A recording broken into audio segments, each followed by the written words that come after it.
What's happening in the world right now, coming up on NTD News. First, we bring you our top stories.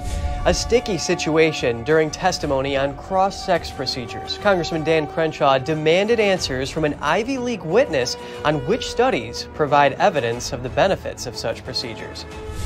Homicide and suicide rates among America's youth are on the rise. We search for hope after these disturbing findings were revealed by the CDC. Marine veteran Daniel Penny speaks out in the wake of his indictment. He wants to set the record straight on what happened on the day that ended in the death of Jordan Neely. The head of the UN calling on the world to stop using fossil fuels by 2040. He says rich countries should do so faster than developing countries to make it more equitable. The younger generation is turning to influencers and celebrities more than news outlets for information. We hear from an expert on why that is and get some useful advice on the best way to stay informed.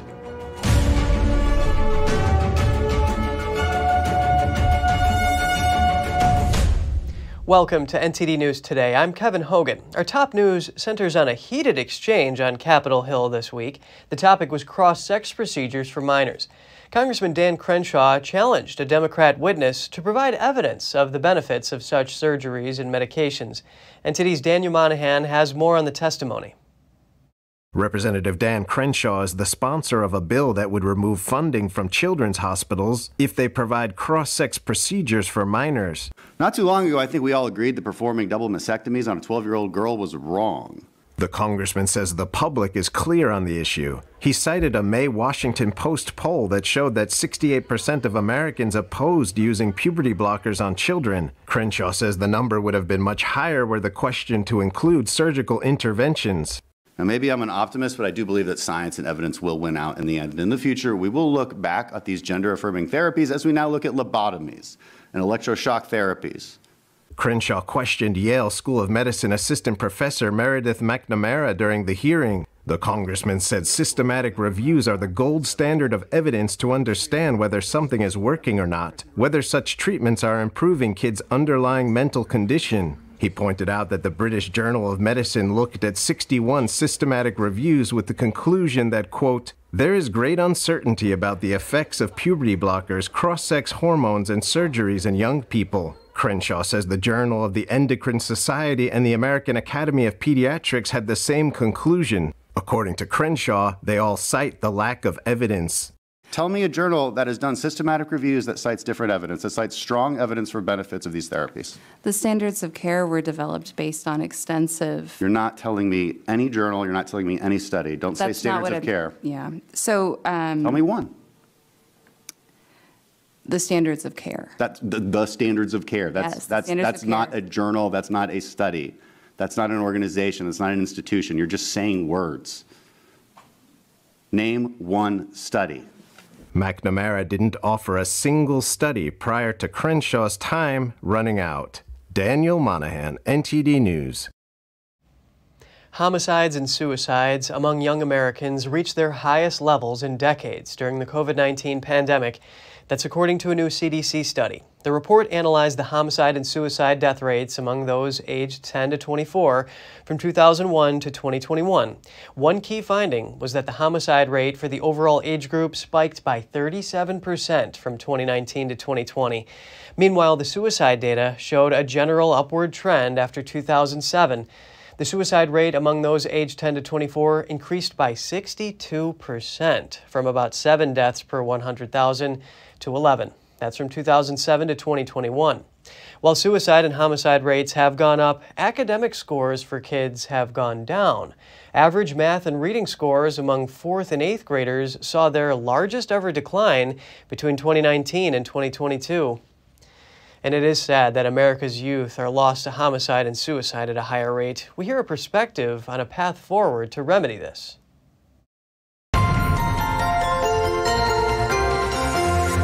Joining me now is Jeffrey Tucker, Epoch Times senior columnist, founder and president of the Brownstone Institute, and author of Liberty or Lockdown. Jeffrey, it's great having you on today. Thank you so much. Thank you. The CDC study shows that homicide rates among all the age groups rose most year over year in 2020. You recently wrote the article, The Desperate Need to Restore the Community. Do you have any suggestions that can hopefully reverse this trend?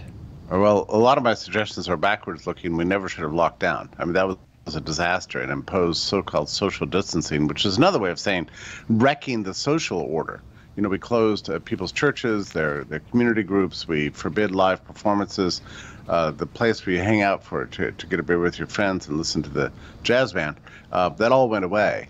And my argument is that this long period of time in which we were forcibly separated and even faced things like travel restrictions essentially truncated the human personality and demoralized people. And people turned to substance abuse and the isolation and essentially all forms of dysphoria. And we're seeing the consequences right now. What we're seeing right now is the unfolding of what happened in the past. So my suggestion is a kind of restorative suggestion. We desperately need to be with each other in whatever way we can. This is going to go on for years. And I've noticed this. You know, I run for Brownstone Institute, a separate club. And I introduced a separate club the other night because everybody gathered and people were talking loudly and running all over the room and smiling and happy and making jokes and meeting each other and slapping each other back. And I got up the microphone and I said, "Hey everybody, why are you so happy? Civilization is collapsing. What's wrong with you people?" You know, and they all started laughing. But we all know the truth. We're desperate to be together. You know, after this long period of chaos and collapse, and that is a path towards healing.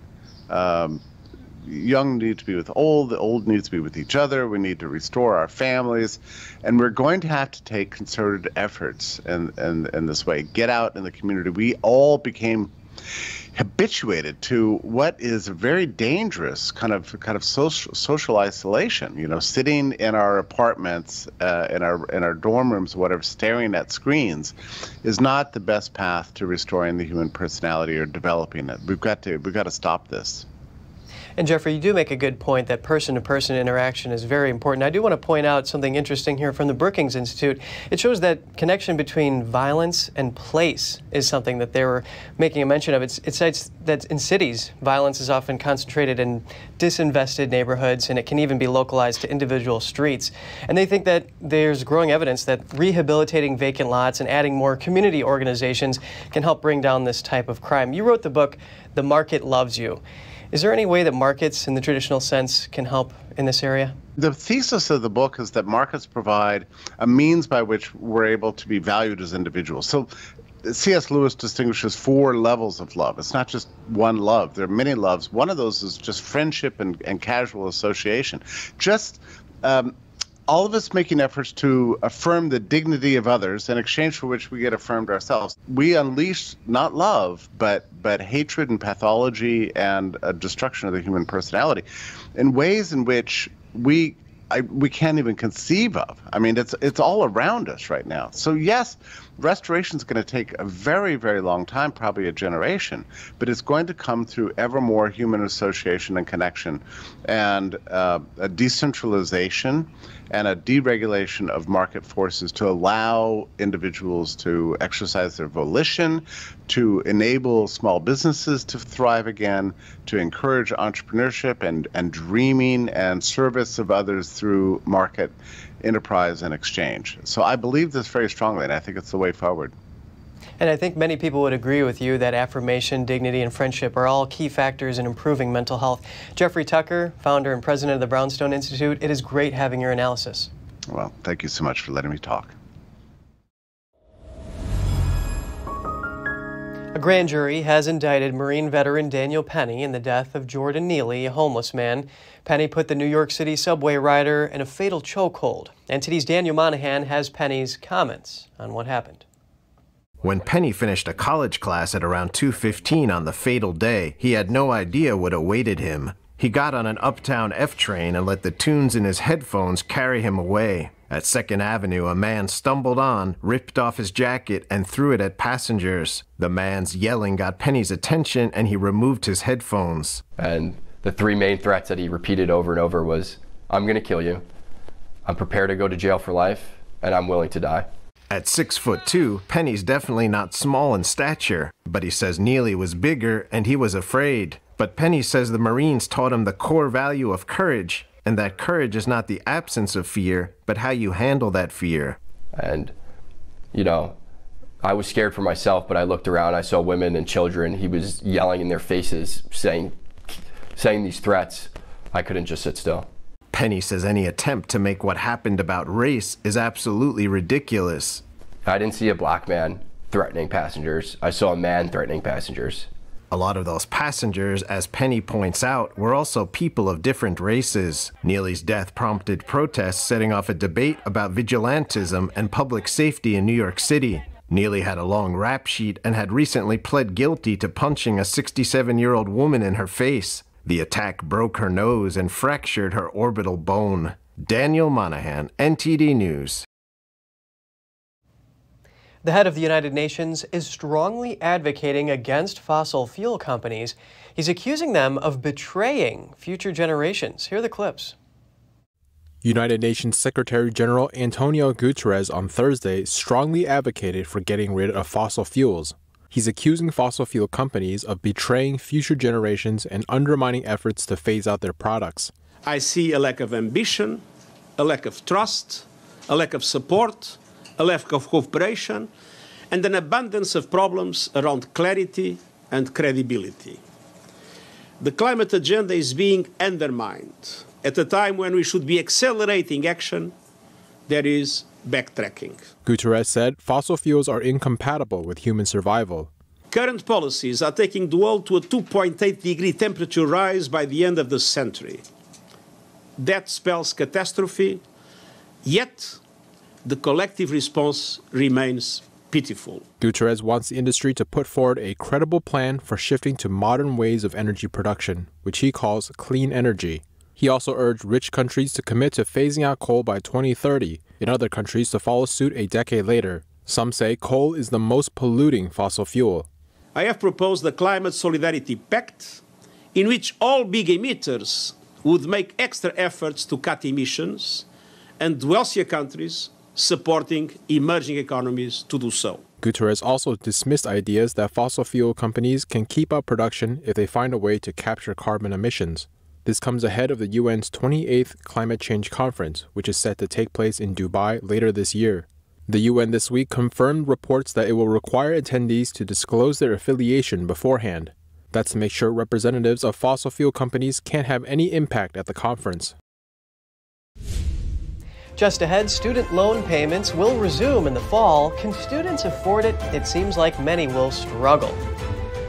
A new report shows executives working for Planned Parenthood are among the top 2% earners in the U.S., with one making over $600,000. We'll have those details for you in just a moment.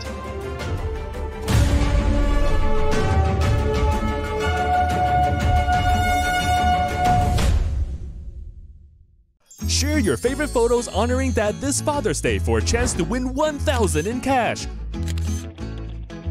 Post your photos with the hashtag GJWBestDad. Enter before June 30th for your chance to win. Did you know ESG is impacting every part of your life? From rising gas prices to global food shortages to out-of-control inflation, even losing your freedom of speech and being censored on the internet. It's all being driven by ESG ideology. Who's in control? What can you do about it? Find out in The Shadow State, the first documentary exposing ESG. The ESG movement of governments and corporations operates in the shadows. Only the light of truth can expose it. Watch The Shadow State documentary, streaming now. According to ancient Chinese medicine, purslane is considered a medicinal herb and is used to help lower cholesterol, improve vascular functions, and prevent diabetes. Perilla seeds can nourish the lungs and spleen. It is used to treat asthma and improve pulmonary functions. Puritang green vegetable omega-3 is made from purslane and perilla seeds from Hwangmae Mountain in South Korea. It contains over 90% of omega-3, 6, 7, and 9, the highest concentration possible without chemical additives. The soft gel is made of natural seaweed. It is 100% organic and vegan. Both adults and children can take it with peace of mind. Ancient recipes were passed down from heaven to bring prosperity and longevity. Puritang green vegetable omega-3. Life doesn't always give you time to change the outcome. Prediabetes does. With early diagnosis, prediabetes can be reversed. Take the 1-minute prediabetes risk test today. Go to doihaveprediabetes.org. The homeless problem is getting worse, it's not getting better. Crime is getting worse, it's not getting better. Regulations are getting worse, it's not getting better. People are bailing on California in record numbers. More than half of Californians are considering moving. It might be harder to find a U-Haul than to find your next home. The exodus of people moving out of California is not new.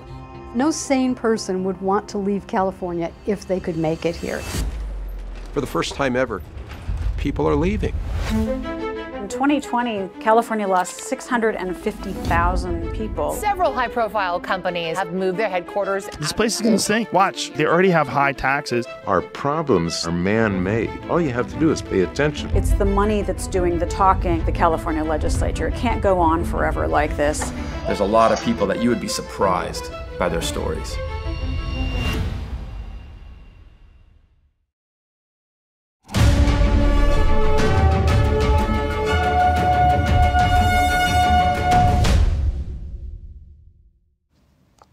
Welcome back. If you're watching this, you of course get your news from news organizations. However, a new report says young Americans are now turning to influencers more than mainstream news sources to stay informed.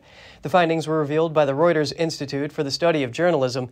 We hear more about the role social media plays in sourcing information and some advice for news consumers from an expert.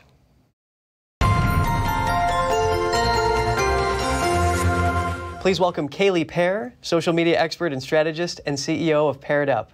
So great to have you with us, Kaylee. So great to be here. Thanks for having me. Kaylee, in your view, what are the pros and cons of celebrities and influencers being the primary source for news among this generation? Well, of course, there are going to be both pros and cons, kind of like anything as, every generation continues to grow and we tap into new things. So I would say, the pros of, being, I think, I come from a news background, so I used to work on local television stations all over the country before I started my company. And with news, everybody listens to a person, right? They trust a person, whether you're a news outlet, whether you're an influencer. So it's really the same thing, except for journalists went to school for a very, very long time. They know all the laws, they know all the copyright, they know all of those details. So I think the pros, though, is that with social media influencers, they're still people. So the reason that the younger generations may be connecting with them is because they see them as real people and are viewing it the same way. And I think that's good because then you can figure out for yourself what it is that you're going to take away from that. But at the same time, I think the con is what's real, what's not real. And there's still a really serious fine line when it comes to celebrities or social media and really do they have the facts, right? It's all done to facts. And Kaylee, you make a really good point that it does come down to trust, and relatability is obviously very central to this. Now, there is the concern that there is this one-sided phenomenon happening in our news media, and also at the same time, though, these influencers may not have the journalistic standards that some of these news media may have. So what advice do you have for news consumers, whether they get their information from influencers and celebrities or from these broadcast networks or print publications? I would say just keep an open mind and don't just believe one thing. So when you're talking about social media influencers, they don't have all the details. They don't have all the tools that a news outlet would have, right? But at the same time, we're so used to getting everything at whenever we want it. And I think that's the reason that going to Snapchat or Twitter or Facebook or TikTok for news is because it's right there right now. You don't have to wait for it. You don't have to wait till the 5 o'clock news. You don't have to wait till the 6 o'clock or 10 o'clock. And so just get all sides. So if you're gonna go after a story, I know the Gabby Petito story several months ago, that was huge with social media influencers digging and getting all the info so they didn't have to wait for the press conference at whatever time it was scheduled. But you can do that, but then make sure you watch that press conference and make sure you go to those news outlets and you also get that side of the story as well. I think it's really important. Yes, Kaylee, having both sides of the story is very important. And of course, reading past the headlines and understanding more of this context can paint a better picture. Now, Gallup had a study in 2022 which said that only 34% of American respondents had any real trust in mass media. So what do you make of this? I think that mass media needs to to look at that and seriously kind of guide how they move forward, because they could be that they are the social media influencers as well, as long as they're doing it and they're participating and evolving with where our young generation is going with social media. I was always very heavily involved in social media with the local television stations I worked at, and pushing to, whether it's weather coverage, whether it's breaking news, to make sure that we're doing it in a way that maybe it's an Insta story news program or something, to make sure that we're tapping into those younger generations. I think that's what the mass media really needs to take away, is how are you going to evolve with this? Kaylee Pear, CEO of Paired Up, I really do appreciate your insight on this. Thanks for having me. JP Morgan Chase claims that convicted pedophile Jeffrey Epstein helped the former U.S. Virgin Islands First Lady draft language for a sex offender law. The Virgin Islands is suing JP Morgan for allegedly enabling Epstein to set up a sex trafficking operation there. But the bank now attempts to turn the tables on the Caribbean islands government by releasing emails between Epstein and a former First Lady. According to JP Morgan, Cecile de Jong asked Epstein if he approved of specific changes to the sex offender monitoring laws. The alleged exchange took place in 2011, 3 years after Epstein pleaded guilty to soliciting an underage prostitute in Florida. A man convicted of funding terrorists has said he'd be glad to support the same terrorists again.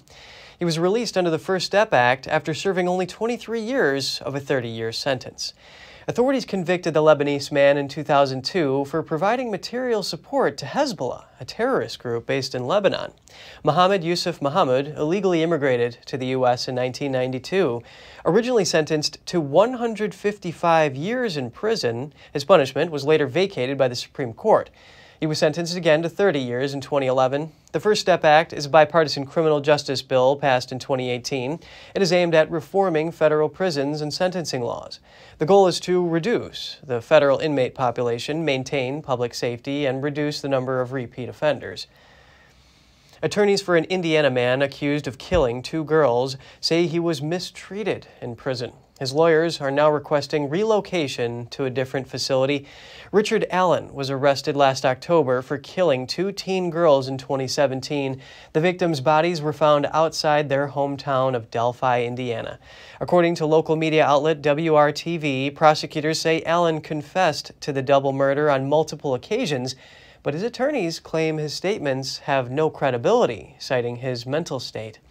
Allen's been in the Indiana Department of Corrections facility since November 2022. His attorneys contend that as a pretrial defendant, his detention with convicted inmates has affected his physical and emotional well-being. Yet according to law enforcement officers and the warden of the correctional facility, his treatment was no different than other inmates. Allen's trial is set for January 2024. A chilling mystery is partially solved. 45 years later, human remains found inside a garment bag in Nevada have been identified with DNA testing. The remains were heavily decayed when spotted buried in a shallow grave in 1978. Police say a DNA sample from a niece helped link the body to Ohio woman Florence Charleston. Police say she moved to Portland, Oregon shortly before her death. Despite progress in the case, it's still unknown how the woman died or why she ended up in a makeshift grave hundreds of miles away in northern Nevada. The investigation into her killing is ongoing. Nathan Carman has died while awaiting trial for his mother's death. Prosecutors say he committed the murder to inherit millions of dollars. The cause of Carman's death is still unclear. The Vermont man was charged with killing his own mother in 2016. That was during a fishing trip off the New England coast. He was found floating alone on an inflatable raft 8 days later. Prosecutors say Carman had planned to slay his mother and report that she died in a sinking boat. They allege he altered the boat to make it more likely to sink. Carman pleaded not guilty last year to fraud and first-degree murder. His trial was set for October. People with student loan debt will soon feel the burden once again as payments resume in the fall. NTD Business's Don Ma speaks to a risk consultant on what the impact will be. And here to talk to me is NTD contributor Derek Dergino and risk consultant in the greater LA area. So I wanted to talk to you about student loan payments today. Seems like it's going to resume in a few months. It's been paused for 3 years now. How much of a burden do you think this resumption will put on students? I think it's going to put a huge burden on students who carry these federal student loans, Don. The Consumer Financial Protection Bureau actually recently came out with a report that says 1 in 5 student loan borrowers, those that hold federal student loans, have risk factors or had risk factors going into that 3-year reprieve for the pause on payments that could result in them having a harder time paying off their loans coming out of this reprieve. I believe it's September, where around 40 million Americans can expect a federal student loan payment to come due. And then 1 in 13 of those holders, it's estimated by the Consumer Financial Protection Bureau, have been behind on other payment obligations for other debt that are not even related to student loans. So as much as the 3-year reprieve might have helped students in the moment, they're coming out of this reprieve, some of them, in even worse shape than they were going into it. Yeah, I mean, you made a point here about financial responsibility. Do you think that's the main reason why students are, or people who have loans are in this situation? Yeah, well, you look, and you can forgive debt, you can forgive or delay debt payments all you want, but Don, it creates a really rotten incentive system in our economy, and it conditions the society to think that it can live a lifestyle that it simply cannot afford. And as we're seeing these loan reprieves or delays, it will not stop people from continuing irresponsible personal finance habits, and it will not stop people from finding other ways to take on debt. And in fact, the Bureau also estimates, and this is based on a sample-based study, so not holistic, but they do estimate that over half of the holders of this federal student loan debt actually increased other personal debt, whether that be credit cards, car loan payments. And some folks, they take out personal loans to pay off other loans. And so it's almost like a pyramid scheme of personal finance habits. You know, debt leads to debt, which leads to debt. You borrow from one institution to pay another, et cetera. And so just, pure fiscal irresponsibility, right, of folks that treated this 3-year period as freed up cash and took on additional debt. I think another factor at play here may be that it's hard for some Americans to change lifestyles when they're accustomed to a certain standard, even at the expense of taking on more debt. What do you think? You're absolutely right. And what I always tell people is that responsible personal finance is a journey. It's difficult to flip your lifestyle like a switch like that. It is somewhat of a psychological journey. You have to really engage in some honest introspection and understand why you make some of the decisions you make in order to turn the page and go in a different direction. Yeah, and just one more point I would like to add. It's not about how much money you make. It's about being financially responsible. You can make 6 figures and you can still feel like you're not getting ahead in life. But thank you so much today, Derek. It's always great to talk to you. Thanks for having me, Don. Look forward to our next chat. A new report by a Catholic grassroots pro-life organization shows executives working for Planned Parenthood are among the highest paid in the U.S. not-for-profit sector. The report by the American Life League's Stop International says CEOs at Planned Parenthood are among the top 2% of U.S. wage earners. Their average salary rose from over $235,000 in 2015 to over $315,000 in 2020, marking a 1/3 increase over 5 years. The report said, based on the latest data from 2021, the highest salary for a Planned Parenthood CEO was over $615,000. All 53 CEOs made over $100,000 a year, and 6 of them took home over $500,000. The report also noted that of all 53 Planned Parenthood affiliate CEOs, only 4 were Black and 3 were Hispanic. And if you have any news tips or feedback for the show, don't hesitate to email us at news.today@ntd.com. Still to come, nuclear-powered submarine, the USS Michigan, arriving in South Korea a day after the North resumed its missile tests. And we'll be hearing from experts on how to keep artificial intelligence ethical right after this break.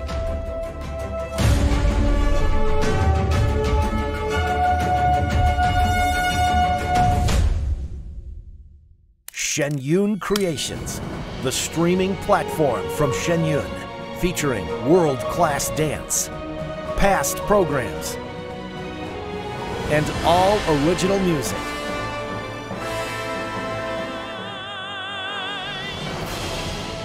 Masterclasses, behind the scenes, comedy, and more. Explore shenyuncreations.com. Hey, I told you enough of that. But look, this is different. It's Ganjin World.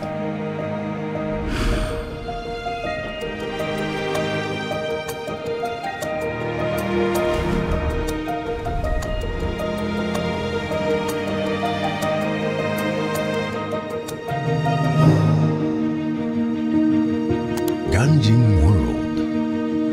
Family-friendly entertainment. Stay tuned to get 2 rolls of Alien Tape free. You wouldn't stick your mother-in-law on the wall, but you could with Alien Tape. It just sticks. Just peel and stick to make anything stay in place quick. Brick, pavers, marble, tile, plastic, even leather. Nothing works better than Alien Tape. You wouldn't stick your fishbowl on a moving car, but you could with Alien Tape. The secret is nano-stick technology that grabs and locks on to secure one side of the surface to the other. Alien Tape secures in seconds, then twist, pull, and rinse to reuse. Call or go online to get your first roll of Alien Tape for just $19.99, plus shipping and processing. But to make this deal really stick, we'll give you 2 more rolls absolutely free. You get 3 rolls of Alien Tape for one low price. Order now. To order, call 1-800-490-1364 or go to tryalientape.com. So call 1-800-490-1364 or order online at tryalientape.com.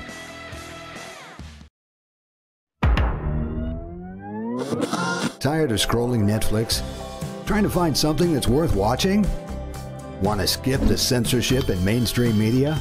Well, now you can with Epic TV. New exclusive content every day with over 100 never-before-seen movies, films, and documentaries. Available and streaming now at your fingertips. For a limited time now, you can get 60% off Epic TV by subscribing or upgrading to a yearly plan. Plus, get an additional $10 credit to rent featured movies on Epic Cinema today. Skip mainstream narratives and find quality family entertainment from the comfort of your very own home. Say no to big tech and subscribe to Epic TV.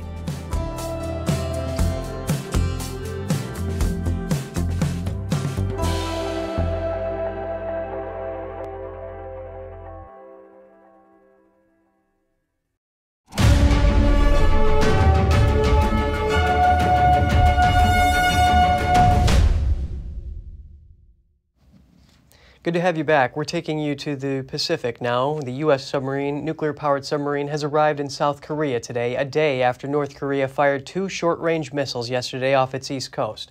South Korean officials said the USS Michigan is the first of its kind to arrive in the country in 6 years. It's one of the biggest submarines in the world and can carry 150 Tomahawk missiles with a range of about 1,600 miles. Its arrival is part of a recent agreement between Washington and Seoul on enhancing regular visibility of U.S. strategic assets to the Korean Peninsula in response to North Korea's advancing nuclear program. The South Korean and U.S. militaries have been expanding their exercises since last year. Greek police have arrested 9 Egyptian nationals in connection with a deadly migrant shipwreck off the country's coast. The suspects were seen being escorted last night from Coast Guard's headquarters in a city near where the ship sank. The death toll now stands at 78, but that number is expected to rise as hundreds are still missing. Reports suggest up to 750 people were packed on the fishing boat when it capsized and sank Wednesday morning in deep waters, some 50 miles from shore. Local media reported the ship departed from Egypt and stopped at a Libyan port before setting off for Italy.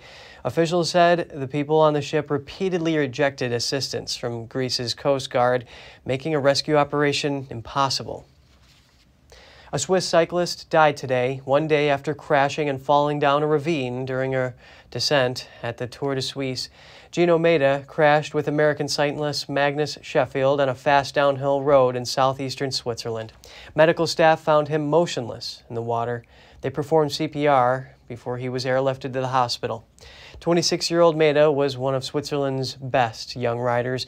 The Tour de Suisse is a preparation race ahead of next month's Tour de France. The route for yesterday's stage was later criticized by world champion Remco Evenepoel. He said it wasn't a good decision to let us finish down this dangerous descent. Sheffield sustained a concussion and bruises and was treated at a local hospital. Elsewhere in Switzerland, people are avoiding tragedy. A mountain collapsed near a village in eastern Switzerland. But luckily, the small town was evacuated weeks before the landslide. This video shows a large mass of rock tumbling near the mountain town Brienz. Swiss media say the landscape didn't bury the nearby town, but cut off the road leading to it. Last month, all 84 residents there were ordered to abandon their homes and leave. Authorities told them that 2.6 million cubic yards of rock will soon break loose and bury the homes. Another major rock slide is likely in the coming days. An official told UK lawmakers that the former Prime Minister's residence and offices were an oasis of normality, where COVID-19 rules went ignored. Their comments are part of the Parliament's final report on the so-called Partygate scandal. Former Prime Minister Boris Johnson repeatedly told the lower house that lockdown rules had been followed at all times at Downing Street, but in written evidence to lawmakers, Downing Street officials said wine time Fridays and birthday parties continued, while the rest of the country faced harsh restrictions on socializing. The official also said security urged staff to follow guidance when they left the building, watch out for cameras outside, and be mindful of potential scrutiny. A committee said Johnson misled Parliament over lockdown-breaching parties. Lawmakers will vote on the committee's report on Monday. Downing Street hasn't said if Prime Minister Rishi Sunak, the finance minister under Johnson, will attend the vote. As concerns over the rapid advancement of artificial intelligence grow, the UK recently announced it will host the first global summit on AI safety. This week, NTD's Jane Worrell was at an AI summit in London and asked experts their views on artificial intelligence and ethics. Can artificial intelligence be ethical? While AI has been connected to doomsday scenarios, some experts say it's important to focus on harms that are happening today, so the technology can be used for good. I have maybe overly optimistic belief in the power of people to do good things, but I'm really confident that, we will figure out ways to get around these things. We should be plowing our energy into fixing things that are here and now, like algorithmic bias, like systems that aren't very transparent for end users. All the technologies, even for computers, it has evolved in a long way. Even mobile phones has evolved in a long way. So it is going to evolve. We have to adopt it and go along with it so that it evolves and develops into something positive. Depending on its use, one way for AI to be ethical could be to make sure to involve a human, while also checking that the human isn't being biased. Keeping humans in the loop where it's possible and necessary, where the risks are too grave otherwise, is one way to prevent some of these risks down the line. The European Union is pushing through regulation, the AI Act, that aims to reduce the risks of AI, such as deep fakes and mass surveillance. The EU Act is preserving human values, so it's only going to be, according to me, beneficial that companies are restricted by the EU Act, because it's going to push the innovation towards the right places. Many policymakers will be looking at how companies adopt the EU rules in the hope the technology can be pushed in a positive direction. Jane Worrell, NTD News, London. In Sweden, another painting became the target of vandalism by climate activists. This time, 2 women of the climate group Restore Wetlands threw red paint over a Monet painting before gluing their hands to the artwork. The vandalized painting is called The Artist's Garden at Giverny, which Monet painted in the 1900s. The group claimed the actions served to pressure the Swedish government to reduce greenhouse gas emissions by banning peat mining.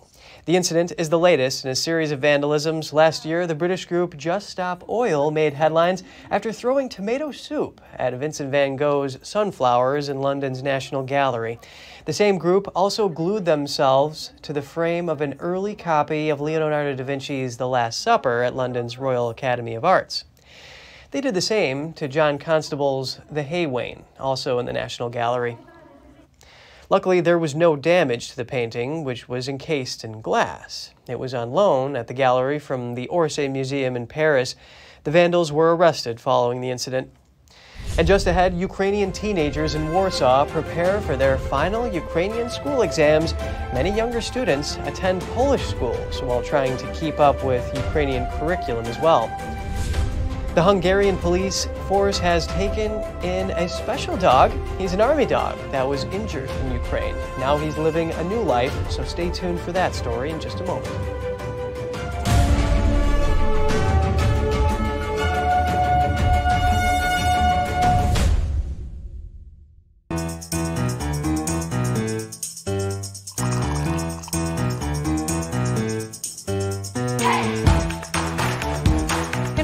I'm Evelyn Lee. And I'm Kevin Hogan.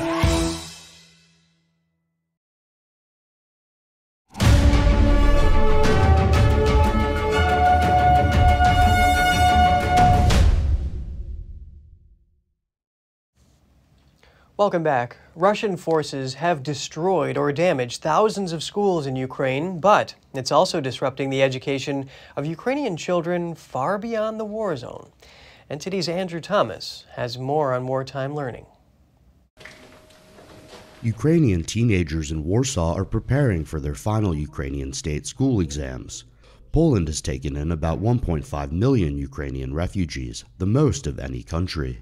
Many plan to go home someday.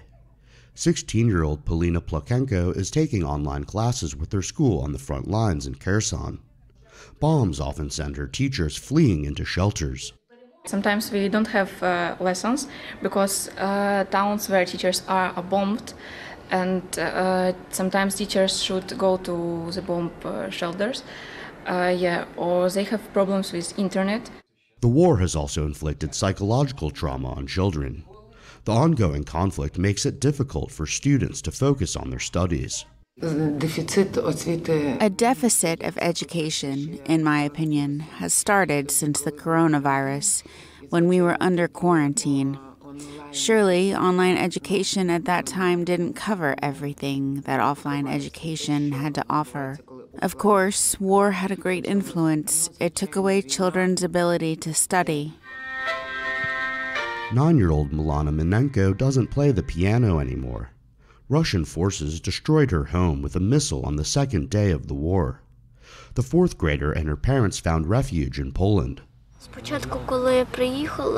At first, when I arrived, it was very difficult for me. But then in the 3rd grade, Mrs. Anna invited me to a camp. And in the camp, everyone was Polish. There were no Ukrainians, and I had no choice but to learn Polish. 17-year-old Ola Andreeva took Ukraine's final exam this month.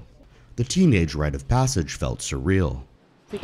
I don't even feel that it's my graduation, and I can't feel it because we don't have a graduation ceremony, and I don't even understand that it's not an ordinary day, that today is exams. Everything is somehow unclear. I don't feel it. Ukrainian officials say this generation will need to rebuild the nation after the war. Education is a priority they've described since the conflict's early months. Andrew Thomas, NTD News. We have the story of an army dog injured during the war in Ukraine who is getting another chance at service in the Hungarian police force. His new trainers say they think he can be a great help. Here's more. Rambo was hit by shrapnel during a rocket blast in Ukraine that also injured many soldiers. Emergency surgery saved his life. This is where he was hit by the shrapnel. This is where you can see the signs of the surgery. You can see how much is missing up here. The whole ear and his teeth, one or two above, and also a couple of below. The force had never received a dog injured in a war, only injured police dogs. So it was a new experience for everyone involved. When I first saw him, my first feeling was pity. It was a very unfortunate thing that happened to him, and then I thought it was a miracle that he survived. When we first went to visit the dog, I saw another miracle, how open he was to people, despite the injuries and trauma he had suffered. Rambo spent 8 months at the shelter in Hungary, where his jaw was reconstructed, his right ear amputated, and several teeth removed. It is noticeable during the training sessions that he may have some mental injuries that we need to work on, and it is possible that we will encounter more during further training. Months after Rambo's trauma on the front lines, he now has new duties. They include setting an example for young people. Unfortunately, it happens that children mock each other because they wear glasses, because they have braces, because their ears look funny, or whatever, because they're different. With Rambo, we might be able to sensitize these children a little and show them that yes, he is injured, he is different, but he can do the same things as other dogs. The force often visits schools to show that dogs and people can achieve great things despite their disabilities. And Father's Day is coming up. We'll hear from Americans around the country who tell a special story about their dads after the break.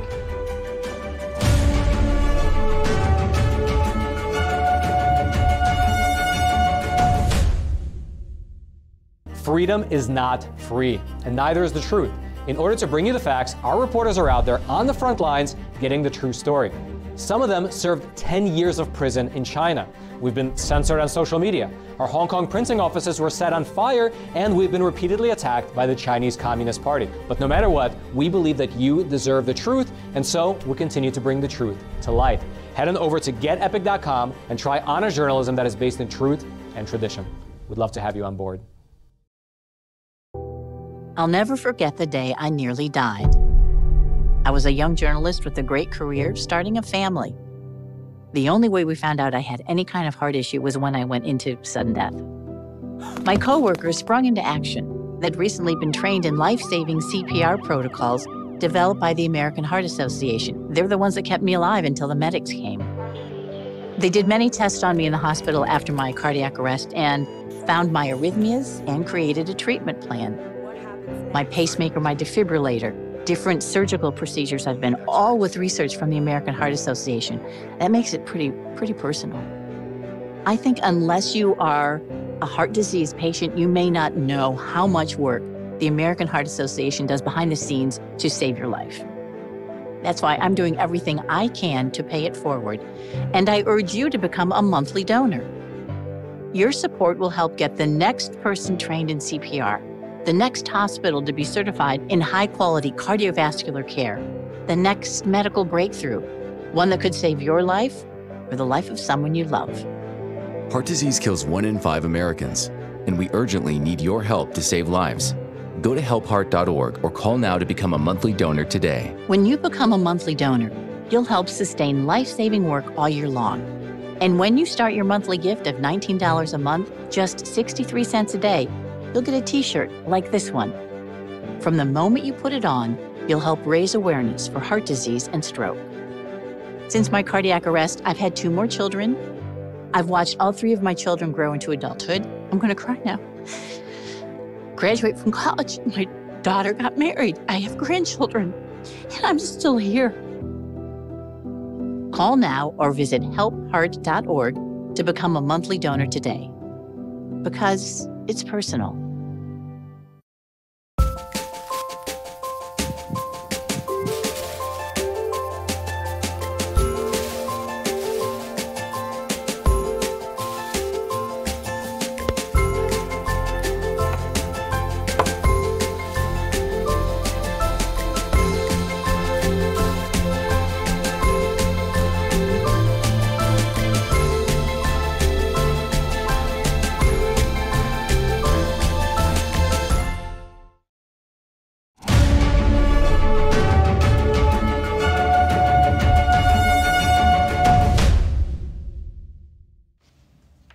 Great to have you back. The annual celebration of fatherhood is this weekend. As Father's Day approaches, NTD asks people around the U.S. to tell a story about their dad. Let's take a look. Fatherhood's super important. This year is going to be different for me. My dad just passed a month and a half ago from cancer.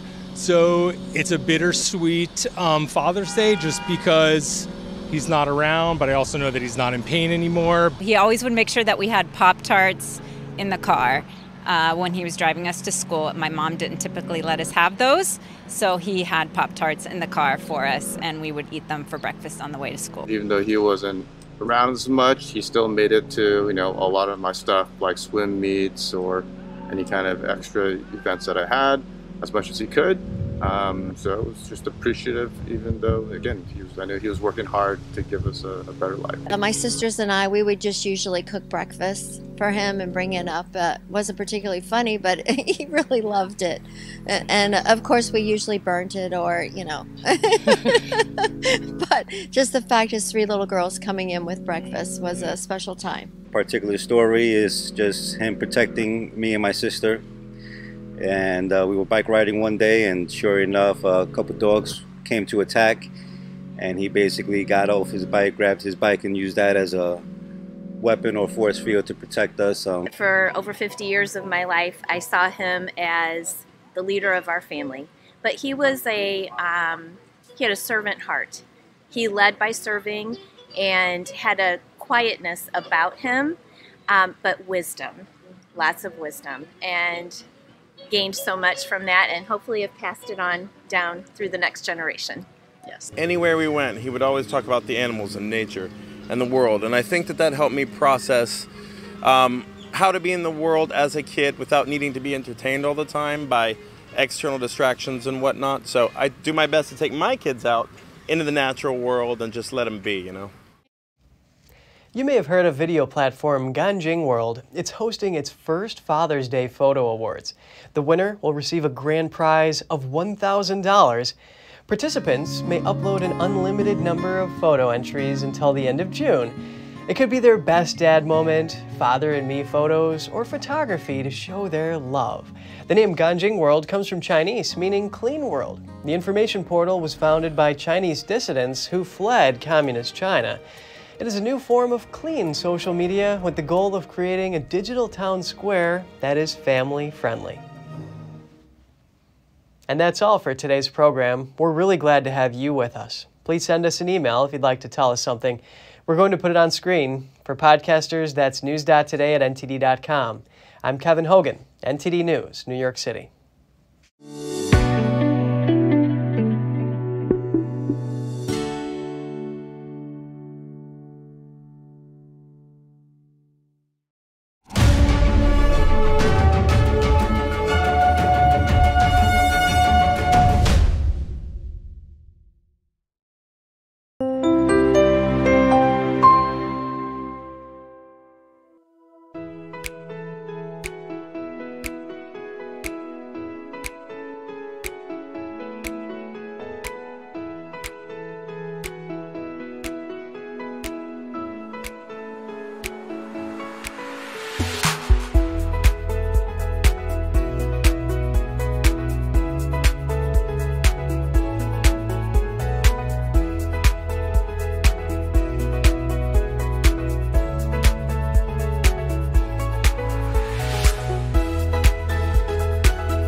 Thanks for watching us on YouTube. Did you know YouTube only keeps selective videos on its platform? So if you want to make sure you get the full picture, just subscribe to our newsletter. Go to newsletter.ntd.com and sign up. It's free.